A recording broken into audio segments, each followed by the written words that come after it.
Hello again folks, I'm going to take a closer look at some of the newer platoons and pieces that I finished for the Soviet army. We'll start with some sappers. These are the guys that are attached to the battalion HQ, so they all attach out to the Strelkovy platoons, so they don't have a command base. And there's the supply cart. It's not something I'll put on the table a lot, but it's good to have it as a figure, and there are times where being able to move up with a bit more confidence of digging in is quite useful. I've signified these guys as sappers with the dragon's teeth just to separate them from the rest of the very similar based Strelkovys. And just nick over to the other sapper platoon, which is an independent platoon in its own right, so it's got a command base. These guys have got barbed wire on the bases just to signify them as sappers. And the supply cart, I've done something a bit different here. The figure is actually a casualty figure.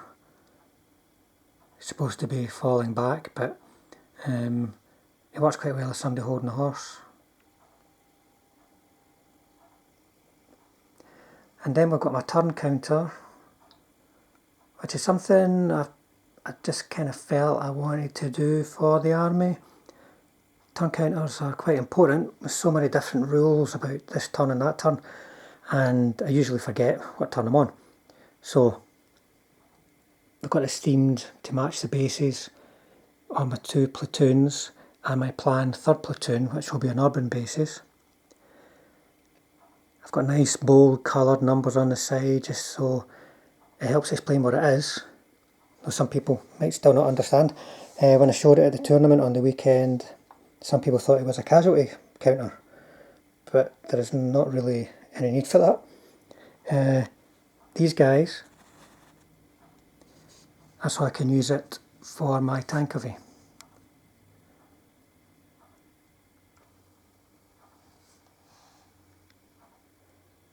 So it's quite an attractive piece, still quite practical. But it's one of those things that's enjoyable to do when you're painting an army, to help theme it, bring it all together and just get you out of the monotony of painting lots and lots of the same thing. So the objectives have been themed along the same lines, kind of ties into the turn counter and the basing of the army. Here we have a little discussion on what's the best way forward through the swamp. You can see a commissar figure there, and the tank figures are from the Maria Oktyabrskyaya, if I've said that right, blister, which in itself is a really nice T-34-76 if you want it as a character tank. And the figures have gone to quite good use. This one here, as you can see, it's a shell striking a mortar position, and some of the bosses coming along to check out what's going on. Why are we not firing, guys? Oh, you're dead, right. Get somebody else in. And then here we have Russian infantry trying to pursue a dismounted tank crew through the streets.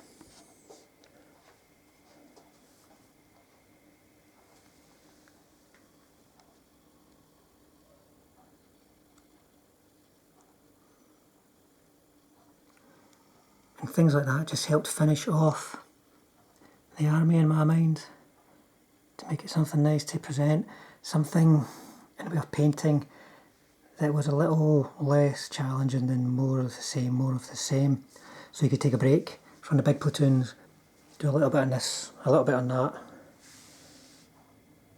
and it helps you get to the end of the army with achievable goals in sight.